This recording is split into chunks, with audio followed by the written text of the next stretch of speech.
Hi, I'm Angie, and today I'm in the workshop because I wanted to share my latest quilt project with you. This was my first official baby quilt for my lovely niece and her husband who are expecting their first baby soon.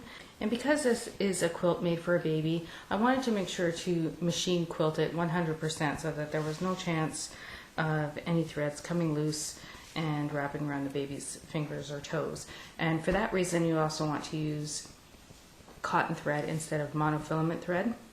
This was the first quilt I actually sort of designed myself using a disappearing 9-patch block, and it was very simple to do. I used the tutorial over at Missouri Star Quilt Company for how to make the disappearing 9-patch, and it looks like you did a lot of work when you really didn't. It's kind of a trick on how to do it.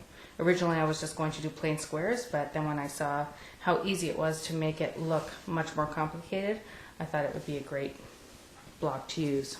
The fabric comes from connecting threads, and I wanted to have sort of a masculine feel to the quilt because they are having a baby boy, but I didn't want it to be sort of a childish theme or a baby themed fabric. So I think the series of blues put together looks really good, and I think it will carry through with the baby until he's a little bit older as well. So once I did the disappearing 9-patch blocks, I put them together and then added an inner border and an outer border, as you can see, and I did an all-over quilting using a large meander. Then I attached the binding by machine, and it turned out really well this time. I actually used these amazing Wonder Clips by Clover, and they're sort of like a little binder clip, but they're made specifically for quilt binding, and they're shaped with sort of a rounded top so that it will accommodate the 3 layers of the fabric, and they hold down the binding so well that you're able to get a very, very straight stitch on it, and also almost perfectly 99.9% of the time hit the back of the binding as well, which always kind of drove me crazy when I would use my machine to sew on the binding. If I missed the binding, it drove me crazy. And I had a lot more success with my corners as well. They're not perfect, but a lot better than I've done in the past.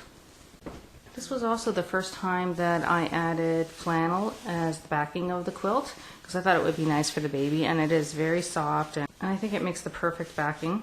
I did pre-wash the flannel to remove a lot of the lint, and I had no problems quilting it at all.